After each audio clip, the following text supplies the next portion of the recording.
ਅੱਜ ਅਸੀਂ ਪਹੁੰਚੇ ਹੋਏ ਹਾਂ ਪੰਜਾਬ ਦੇ ਇਤਿਹਾਸਿਕ ਜ਼ਿਲ੍ਹਾ ਮਲੇਰਕੋਟਲਾ ਦੇ ਵਿੱਚ ਬਾਬਾ ਹੈਦਰ ਸ਼ੇਖ ਜੀ ਸਦਰੁਦੀਨ ਸਦਰੇ ਸ਼ਾਹਾਂ ਨਵਾਬਾਂ ਦਾ ਸ਼ਹਿਰ ਜੋ ਕਿਹਾ ਜਾਂਦਾ ਹੈ ਉਹਨਾਂ ਦੀ ਦਰਗਾਹ ਤੇ ਆਓ ਤੁਹਾਨੂੰ ਵੀ ਦਰਸ਼ਨ ਕਰਾਉਂਦੇ ਹਾਂ। ਕੀ ਹੈ ਉੱਥੋਂ ਦਾ ਇਤਿਹਾਸ, ਆਓ ਅੰਦਰ ਲੈ ਕੇ ਚੱਲਦੇ ਹਾਂ ਦਰਗਾਹ ਤੇ।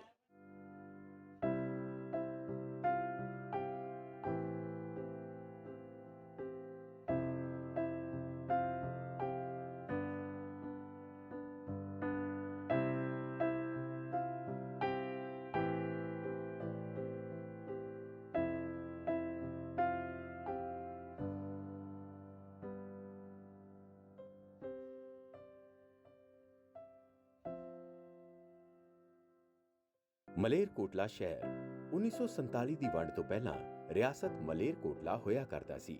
ਮੰਨਿਆ ਜਾਂਦਾ ਹੈ ਕਿ ਮਲੇਰ ਅਤੇ ਕੋਟਲਾ ਦੋ ਨਗਰਾਂ ਜਿਨ੍ਹਾਂ ਨੂੰ ਹੈਦਰ ਸ਼ੇਖ ਸਦਰੁਦੀਨ ਸਦਰੇ ਜਹਾਂ ਦੇ ਵੰਸ਼ਜਾਂ ਨੇ ਵਸਾਇਆ ਸੀ ਦੇ ਮਿਲਣ ਨਾਲ ਬਣਿਆ ਹੈ। ਜਿੱਥੇ ਮਲੇਰਕੋਟਲਾ ਰਿਆਸਤ ਨੂੰ ਸ੍ਰੀ ਗੁਰੂ ਗੋਬਿੰਦ ਸਿੰਘ ਜੀ ਵੱਲੋਂ ਅਮਨ ਸ਼ਾਂਤੀ ਨਾਲ ਵਸਣ ਦਾ ਵਰ ਮਿਲਿਆ ਹੋਇਆ ਹੈ, ਉੱਥੇ ਹੀ ਇਸ ਨਗਰ ਦੇ ਮੋਢੀ ਪੀਰ ਬਾਬਾ ਹੈਦਰ ਸ਼ੇਖ ਸਦਰੁਦੀਨ ਸਦਰੇ ਜਹਾਂ ਦੀ ਦਰਗਾਹ ਸ਼ਰੀਫ ਵੀ ਮੌਜੂਦ ਹੈ, ਜਿੱਥੇ ਲੱਖਾਂ ਦੀ ਗਿਣਤੀ ਵਿੱਚ ਸੰਗਤਾਂ ਆ ਕੇ ਨਤਮਸਤਕ ਹੁੰਦੀਆਂ ਹਨ। ਅੱਜ ਤੁਹਾਨੂੰ ਅਸੀਂ ਪੀਰ ਬਾਬਾ ਹੈਦਰ ਸ਼ੇਖ ਸਦਰੁਦੀਨ ਸਦਰੇ ਜਹਾਂ ਦੀ ਇਸ ਦਰਗਾਹ ਸ਼ਰੀਫ ਅਤੇ ਉਹਨਾਂ ਦੇ ਪੂਰੇ ਇਤਿਹਾਸ ਬਾਰੇ ਜਾਣੂ ਕਰਾਵਾਂਗੇ।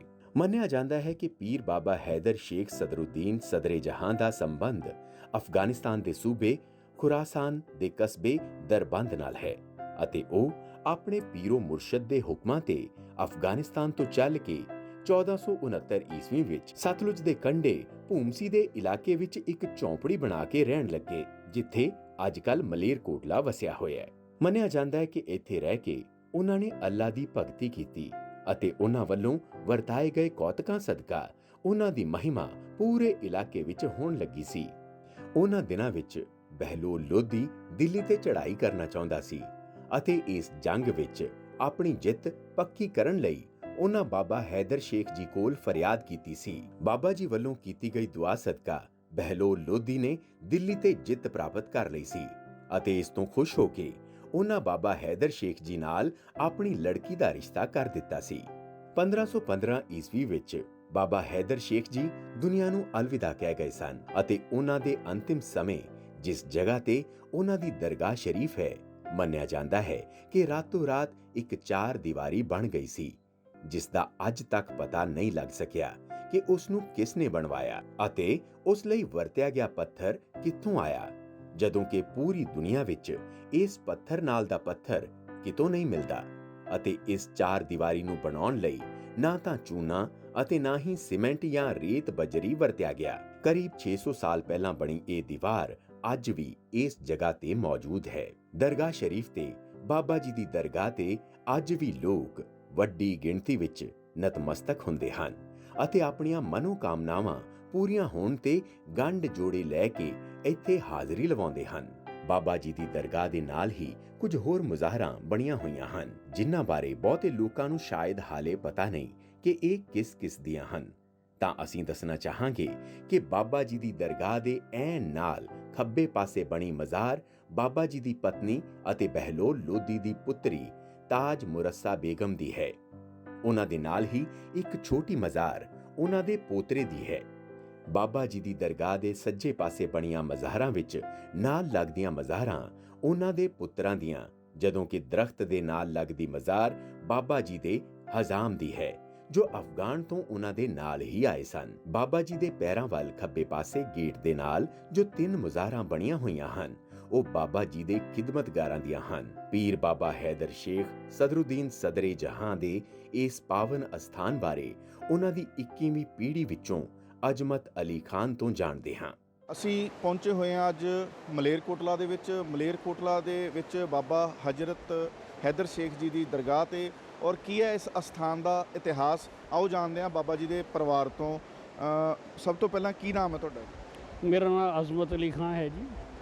ਇੱਥੋਂ ਦਾ ਇਤਿਹਾਸ ਬਾਰੇ ਸਾਡੇ ਦਰਸ਼ਕਾਂ ਨੂੰ ਜਾਣਕਾਰੀ ਦਿਓ।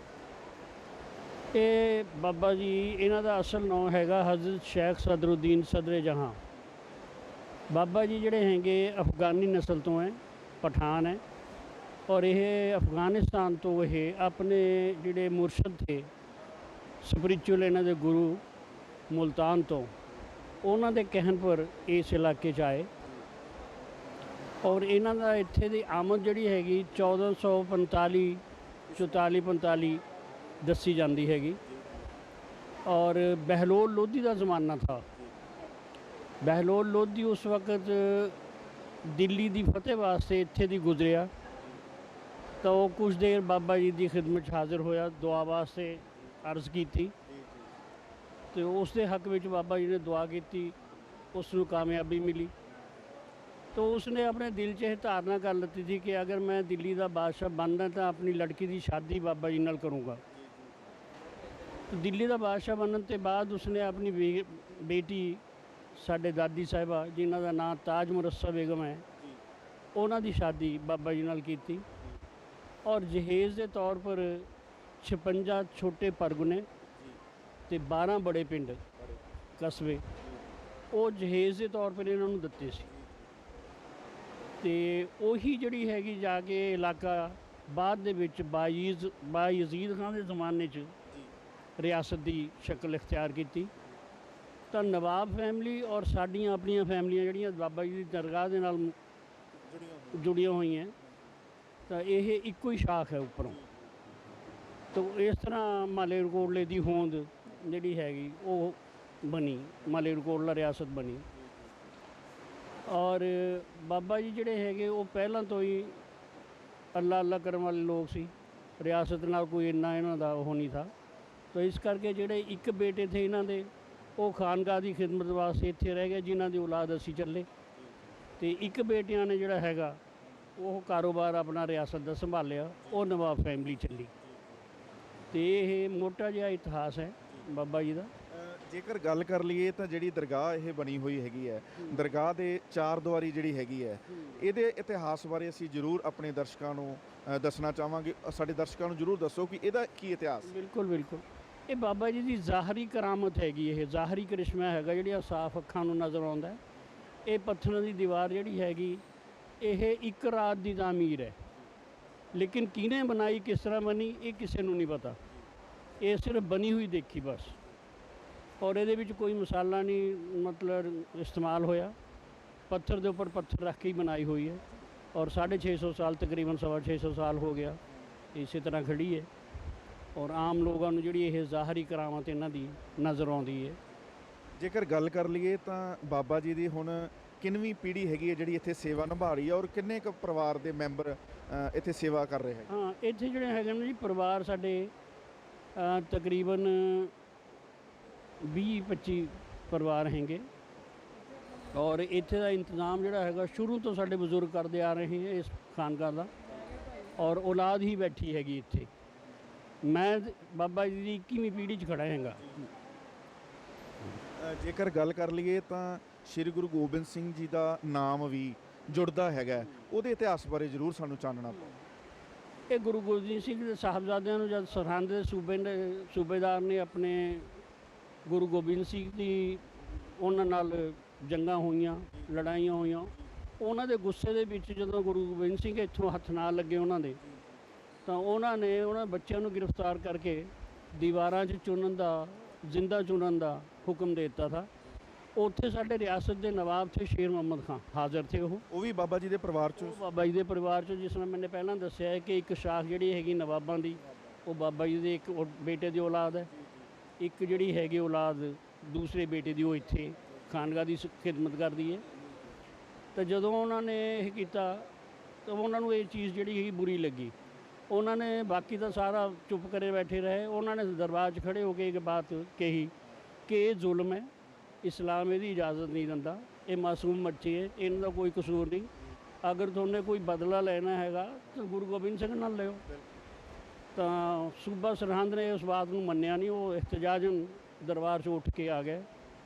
उन्होंने फिर बादशाह दिल्ली नूं भी खत लिखिया इस बात के बारे च कि ये जुल्म है, इन्होंने रोकया जाए।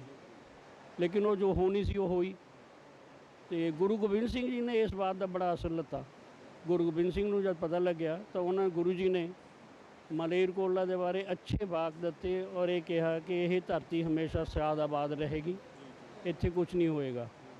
और शुक्रिया का खत भी लिखा ਜਿਹੜਾ ਅੱਜ ਵੀ ਨਵਾਬ ਫੈਮਿਲੀ ਦੇ ਕੋਲ ਮਹਿਫੂਜ਼ ਹੈ, ਔਰ ਨਾਲ ਆਪਣੀ ਤਲਵਾਰ ਇੱਕ ਨਿਸ਼ਾਨੀ ਦੇ ਤੌਰ ਪਰ, ਇੱਜ਼ਤ ਦੇ ਤੌਰ ਪਰ ਇਹਨਾਂ ਨੂੰ ਭੇਜੀ, ਉਹ ਵੀ ਨਵਾਬ ਫੈਮਿਲੀ 'ਚ ਅੱਜ ਤੱਕ ਮੌਜੂਦ ਹੈਗੀ ਹੈ। ਜੇਕਰ ਗੱਲ ਕਰ ਲਈਏ ਤਾਂ ਇੱਥੇ ਜਿਹੜੇ ਵੈਸੇ ਤਾਂ ਅਸੀਂ ਦੇਖ ਰਹੇ ਹੈਗੇ ਆ ਕਿ ਸੰਗਤ ਸਵੇਰ ਸ਼ਾਮ ਵੀਰਵਾਰ ਹੋਵੇ ਕੋਈ ਵੀ ਦਿਨ ਹੋਵੇ ਸੰਗਤ ਇੱਥੇ ਆ ਰਹੀ ਹੈਗੀ ਹੈ। ਜੇਕਰ ਗੱਲ ਕਰ ਲਈਏ ਤਾਂ ਪਰਟੀਕੂਲਰ ਕਿਹੜੇ ਦਿਨ ਹੈਗੇ ਆ ਜਿਹੜੇ ਇੱਥੇ ਮਨਾਏ ਜਾਂਦੇ ਆ, ਔਰ ਕਿਹੜੇ ਦਿਨ ਬਾਬਾ ਜੀ ਦੇ ਖਾਸ ਕਰਕੇ ਮਨਾਏ ਜਾਂਦੇ? ਬਾਬਾ ਜੀ ਦਾ ਅਸਲ ਜਿਹੜਾ ਹੈਗਾ ਨਾ ਜੀ, ਉਰਸ ਜਿਹਨੂੰ ਕਹਿੰਦੇ ਹੈਗੇ, ਉਹ ਤਾਂ ਆਉਂਦਾ ਹੈਗਾ ਰੋਜ਼ਿਆਂ ਦੇ ਮਹੀਨੇ 'ਚ। 13ਵੇਂ ਰੋਜ਼ੇ ਬਾਬਾ ਜੀ ਦੀ ਰੋਸ਼ਨੀ ਹੁੰਦੀ ਹੈਗੀ, 14ਵੇਂ ਰੋਜ਼ੇ ਬਾਬਾ ਜੀ ਦਾ ਖਤਮ ਹੁੰਦਾ ਹੈਗਾ, ਜਿਹੜਾ ਅਸੀਂ ਸਾਰੇ ਪਰਿਵਾਰ, ਸਾਰੀ ਜਿਹੜੀ ਪਠਾਨ ਫੈਮਿਲੀ ਬਾਬਾ ਜੀ ਦੀ ਹੈਗੀ, ਉਹ ਸਾਰੇ ਇੱਥੇ ਹਾਜ਼ਰ ਹੋ ਕੇ ਉਹ ਫੰਕਸ਼ਨ ਅਸੀਂ ਕਰਦੇ ਹਾਂ। ਅਤੇ ਬਾਕੀ ਜਿਹੜੇ ਹੈਗੇ ਇਹ ਜੁਮੇਰਾਤਾਂ ਦਾ ਮਾਮਲਾ, ਇਹ ਅੱਸੂ ਕੱਤੇ ਦੀਆਂ ਜੁਮੇਰਾਤਾਂ ਲੱਗਦੀਆਂ ਹੈਗੀਆਂ, ਅਸਾੜ ਦੀਆਂ ਜੁਮੇਰਾਤਾਂ ਲੱਗਦੀਆਂ ਹੈਗੀਆਂ, ਜਿਹੜੀਆਂ ਵੱਡੀਆਂ, ਇਹ ਤਕਰੀਬਨ 6 ਮੇਲੇ ਸਾਰੇ ਸਾਲ 'ਚ ਵੱਡੇ ਲੱਗਦੇ ਆ ਜੀ।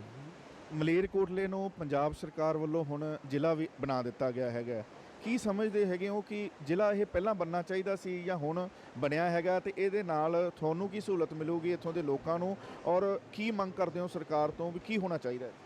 ਦੇਖੋ, ਇਹ ਜਿਹੜਾ ਹੈਗਾ ਜ਼ਿਲ੍ਹਾ ਬਣਨ ਦੀ ਗੱਲ, ਤਾਂ ਜਦੋਂ ਇਤਿਹਾਸ ਸਾਡਾ ਸਿੱਖਾਂ ਨਾਲ ਜੁੜਿਆ ਹੋਇਆ ਹੈ, ਤਾਂ ਇਤਿਹਾਸਿਕ ਤੌਰ ਪਰ ਜਦੋਂ ਫਤਿਹਗੜ੍ਹ ਸਾਹਿਬ ਨੂੰ ਜ਼ਿਲ੍ਹਾ ਬਣਾਇਆ ਥਾ, ਮਲੇਰਕੋਟਲੇ ਵੀ ਉਸੇ ਵਕਤ ਬਣਾਉਣਾ ਚਾਹੀਦਾ ਸੀ। ਲੇਕਿਨ ਚਲੋ ਦੇਰ ਆਏ ਦਰੁਸਤ ਆਏ, ਅਤੇ ਕੈਪਟਨ ਅਮਰਿੰਦਰ ਸਿੰਘ ਜੀ ਨੇ ਇਹ ਫੈਸਲਾ ਲਿੱਤਾ ਅਤੇ ਹੁਣ ਮਲੇਰਕੋਟਲੇ ਨੂੰ ਇੱਕ ਡਿਸਟ੍ਰਿਕਟ ਦਾ ਦਰਜਾ ਦਿੱਤਾ ਹੈਗਾ। ਡਿਸਟ੍ਰਿਕਟ ਬਣਨ ਨਾਲ ਨੈਚੁਰਲੀ ਇੱਥੇ ਜਿਹੜੀਆਂ ਸਨਅਤਾਂ ਹੈਗੀਆਂ ਉਹਨਾਂ ਨੂੰ ਫਰੋਗ ਮਿਲੂਗਾ, ਡਿਵੈਲਪਮੈਂਟ ਹੋਏਗੀ, ਜੇ ਲੋਕਾਂ ਦੇ ਜਿਹੜਾ ਹੈਗਾ ਜੀਵਨੀ ਦੇ ਉਹਦੇ 'ਚ ਸੁਧਾਰ ਆਏਗਾ, ਔਰ ਡਿਵੈਲਪਮੈਂਟ ਦੇ ਤੌਰ ਪਰ ਇੱਥੇ ਇਮਾਰਤਾਂ ਔਰ ਉਹ ਜਿਹੜੇ ਆਫਿਸ ਵਗੈਰਾ ਹੈਗੇ ਉਹ ਵੀ ਆਉਣਗੇ, ਅਤੇ ਉਸ ਨਾਲ ਜਿਹੜਾ ਹੈਗਾ ਇਸ ਸ਼ਹਿਰ ਦੀ ਰੌਣਕ ਹੋਰ ਵਧੇਗੀ। ਜਾਂਦੇ ਤੁਹਾਡੇ ਤੋਂ ਇੱਕ ਹੋਰ ਸਵਾਲ ਪੁੱਛਣਾ ਚਾਹਾਂਗੇ ਕਿ ਬਾਬਾ ਜੀ ਦੀ ਦਰਗਾਹ ਦੇ ਨਾਲ ਜਿਹੜੀਆਂ ਬਣੀਆਂ ਹੋਈਆਂ ਹੈਗੀਆਂ ਨੇ, ਹੋਰ ਸਥਾਨ ਬਣੇ ਹੋਏ ਹੈਗੇ ਨੇ, ਇਹਨਾਂ ਦੇ ਬਾਰੇ ਜ਼ਰੂਰ ਸਾਡੇ ਦਰਸ਼ਕਾਂ ਨੂੰ ਜਾਣਕਾਰੀ ਦਿਓ। ਦੇਖੋ, ਬਾਬਾ ਜੀ ਦੇ ਇਸ ਸਾਈਡ ਪਰ ਆ ਜਿਹੜੇ ਹੈਗੇ ਨਾ, ਅਗਰ ਦਿਖਾਓ ਤੁਸੀਂ, ਅਤੇ ਇਹ ਤਾਂ ਬਾਬਾ ਜੀ ਦੇ ਲੜਕਿਆਂ ਦੀਆਂ ਹੈਗੀਆਂ ਮਜ਼ਾਰ ਹੈਗੇ। ਉਹ ਨਾਲ ਵਾਲੀ ਜਿਹੜੀ ਹੈਗੀ ਮਜ਼ਾਰ ਬਾਬਾ ਜੀ ਦੇ ਦੂਸਰੀ ਤਰਫ, ਉਹ ਬਾਬਾ ਜੀ ਦੀ ਇੱਕ ਬੇਗਮ ਹੈ, ਜਿਹੜੇ ਸਾਡੀ ਦਾਦੀ ਸਾਹਿਬਾ ਅਤੇ ਤਾਜ ਮੁਨੱਸਾ ਬੇਗਮ, ਉਹਨਾਂ ਦੀ ਹੈ। ਉਸ ਦੇ ਨਾਲ ਹੀ ਪੋਤਿਆਂ ਦੀ ਹੈਗੀ, ਅਤੇ ਬਾਕੀ ਆ ਜਿਹੜੇ 3 ਹੈਗੇ ਇਹ ਖਿਦਮਤਗੁਜ਼ਾਰ ਜਿਹੜੇ ਨਾਲ ਆਏ ਸੀ। ਔਰ ਇਹ ਜਿਹੜੇ ਹੈਗੇ ਮੇਰੇ ਪਿਛਲੇ ਪਾਸੇ, ਇਹ ਬਾਬਾ ਜੀ ਦੇ ਹਜਾਮ ਥੇ ਨਾਲ ਆਏ ਸ਼ੇਖ ਸੰਧਾਰੀ, ਇਹ ਉਹਨਾਂ ਦੀ ਮਜ਼ਾਰ ਹੈ। ਬਸ ਇਹ ਹੱਥ ਦੇ ਵਿੱਚ ਇਹੀ 5-7 ਹੈਗੇ ਮਜ਼ਾਰ, ਬਾਕੀ ਬਾਹਰ ਹੈਗੇ। ਇੱਕ ਘੋੜਿਆਂ ਦੇ ਇਤਿਹਾਸ ਬਾਰੇ ਅਸੀਂ ਜ਼ਰੂਰ ਗੱਲ ਕਰਨੀ ਚਾਹਾਂਗੇ ਕਿ ਘੋੜਿਆਂ ਦਾ ਕੀ ਇਤਿਹਾਸ ਹੈ, ਕਿਉਂਕਿ ਘੋੜੇ ਚੜ੍ਹਦੇ ਨੇ ਇੱਥੇ। ਪਤਾ ਲੱਗਿਆ ਕਿ ਜਦੋਂ ਬਾਬਾ ਜੀ ਦਾ ਉਰਸ ਹੁੰਦਾ ਤਾਂ ਬਹੁਤ ਘੋੜੇ ਥੱਲਿਓਂ, ਕਿਉਂਕਿ ਇਹ ਬਹੁਤ ਉਚਾਈ 'ਤੇ ਹੈ, ਮਲੇਰਕੋਟਲੇ ਦੇ ਵਿੱਚ ਜਿਹੜਾ ਇਹ ਸਥਾਨ ਹੈ, ਪਤਾ ਲੱਗਾ ਕਿ ਬਹੁਤ ਉਚਾਈ 'ਤੇ ਹੈ। ਅਸੀਂ ਵੀ ਅੱਜ ਦਰਸ਼ਨ ਕੀਤੇ ਆ। ਘੋੜਿਆਂ ਦਾ ਕੀ ਇਤਿਹਾਸ ਹੈ? ਥੱਲਿਓਂ ਨੱਚਦੇ ਆਉਂਦੇ ਆ, ਉਹ ਕੀ ਇਤਿਹਾਸ ਹੈ? ਇਹ ਜਿਹੜਾ ਹੈਗਾ ਨਾ ਜੀ, ਘੋੜਾ ਅਸਲ ਇੱਕ ਨਵਾਬ ਜਿਹੜੇ ਸੀ ਉਹ ਬਹਿਲੋਲ ਲੋਧੀ, ਉਹਨਾਂ ਨੇ ਇਹਨਾਂ ਦੀ ਨਜ਼ਰ ਕੀਤਾ था, ਅਤੇ ਉਸ ਤੋਂ ਜਿਹੜਾ ਹੈਗਾ ਘੋੜੇ ਮਤਲਬ ਪਹਿਲਾਂ ਚੜ੍ਹਦੇ ਸੀ, ਫਿਰ ਵਿੱਚ ਦੀ ਨਹੀਂ ਵੀ ਆਉਂਦੇ ਸੀ, ਅਤੇ ਜਿਹੜੇ ਅਮੀਰ ਕਬੀਰ ਲੋਕ ਸੀ ਉਹ ਪਹਿਲਾਂ ਚੜਾਉਂਦੇ ਸੀ। ਫਿਰ ਉਸ ਤੋਂ ਬਾਅਦ ਬਾਬੇ ਦੇ ਜਿਹੜੇ ਬੱਕਰੇ ਹੈ ਇਹਨਾਂ ਨੂੰ ਵੀ ਘੋੜਾ ਹੀ ਕਹਿੰਦੇ ਹੈ, ਇਹ ਵੀ ਘੋੜਾ ਕਹਿ ਕੇ ਵਿਕਦੇ ਹੈ।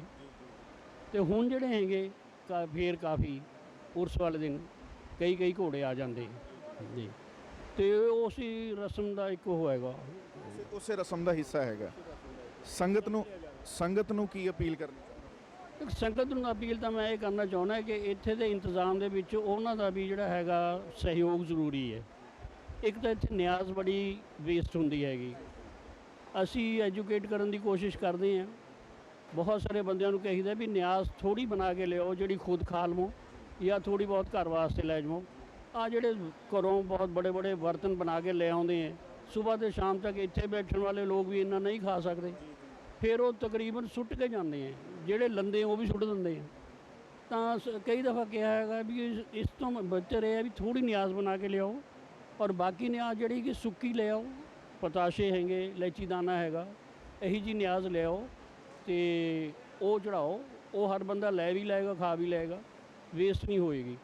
ਤੁਸੀਂ ਸਾਡੇ ਨਾਲ ਗੱਲਬਾਤ ਕੀਤੀ, ਤੁਹਾਡਾ ਬਹੁਤ ਬਹੁਤ ਧੰਨਵਾਦ। ਬਹੁਤ ਮਿਹਰਬਾਨੀ। ਤਾਂ ਇਹ ਸਨ ਬਾਬਾ ਜੀ ਦੇ ਪਰਿਵਾਰ ਦੇ ਵਿੱਚੋਂ ਜਿਨ੍ਹਾਂ ਨੇ ਕਿ ਇਤਿਹਾਸ ਬਾਰੇ ਜਾਣਕਾਰੀ ਦਿੱਤੀ ਕਿ ਇਸ ਅਸਥਾਨ ਦਾ ਕੀ ਇਤਿਹਾਸ ਹੈਗਾ, ਔਰ ਉਹਨਾਂ ਨੇ ਸੰਗਤ ਨੂੰ ਅਪੀਲ ਕੀਤੀ ਕਿ ਜਦ ਇਸ ਅਸਥਾਨ ਤੇ ਆਉਂਦੇ ਹੋ ਤਾਂ ਜੋ ਵੀ ਪ੍ਰਸ਼ਾਦ ਲੈ ਕੇ ਆਉਂਦੇ ਹੋ, ਨਿਆਜ਼ ਲੈ ਕੇ ਆਉਂਦੇ ਹੋ, ਉਹ ਲਿਮਟ ਦੇ ਨਾਲ ਲੈ ਕੇ ਆਓ, ਕਿਉਂਕਿ ਵੇਸਟ ਨਾ ਹੋਵੇ, ਪੈਰਾਂ ਦੇ ਵਿੱਚ ਨਾ ਰੁਲੇ। ਕਿਉਂਕਿ ਜ਼ਿਆਦਾਤਰ ਦੇਖਣ ਨੂੰ ਮਿਲਦਾ ਹੈਗਾ ਕਿ ਜਦੋਂ ਸੰਗਤ ਦਾ ਰਸ਼ ਹੋ ਜਾਂਦਾ ਹੈਗਾ ਤਾਂ ਫਿਰ ਪ੍ਰਸ਼ਾਦ ਡੁੱਲਦਾ ਵੀ ਹੈ, ਪ੍ਰਸ਼ਾਦ ਆਸੇ-ਪਾਸੇ ਵੀ ਹੁੰਦਾ ਹੈਗਾ। ਇਹਨਾਂ ਨੇ ਅਪੀਲ ਕੀਤੀ ਹੈ ਸੰਗਤ ਨੂੰ ਵੀ ਮਰਿਆਦਾ ਨਾਲ ਆਓ, ਸ਼ਰਧਾ ਨਾਲ ਆਓ ਔਰ ਆਪਣੀਆਂ ਝੋਲੀਆਂ ਭਰ ਕੇ ਜਾਓ, ਔਰ ਜਿਹੜਾ ਇਹ ਸਥਾਨ ਹੈਗਾ ਇੱਕ ਵਾਰ ਇੱਥੇ ਆ ਕੇ ਇਸ ਅਸਥਾਨ ਦੇ ਦਰਸ਼ਨ ਜ਼ਰੂਰ ਕਰੋ।